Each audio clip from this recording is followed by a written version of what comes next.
Right-wing group the Proud Boys organized a rally at Delta Park this afternoon. People started arriving late in the morning, some coming all the way from the other side of the country.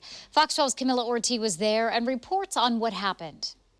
Delta Park emptied out by 2:30 this afternoon. Although thousands were expected, crowd size was in the several hundred range for the gathering, which leaders say was to celebrate patriotism, free speech, and President Trump.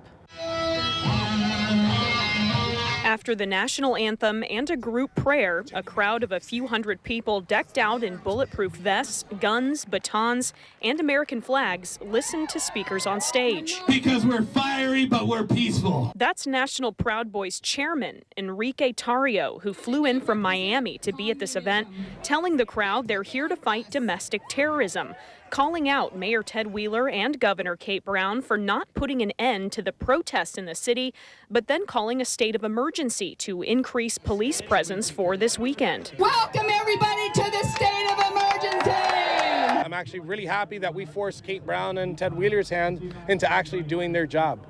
They haven't been doing their job for 120 days. We've seen murders, we've seen destruction, mayhem. State and local officials feared left-wing groups would clash with the right-wing rally-goers here. And people at Delta Park were certainly keeping watch, but leaders kept encouraging the crowd to keep the peace. They're not going to entice any violence, but they're not going to step down either. Besides this low-key discussion between a person holding a Trump flag and a person holding a Black Lives Matter sign, we didn't witness any confrontations in the park. If there were any white supremacists here, they would not be welcomed here at all.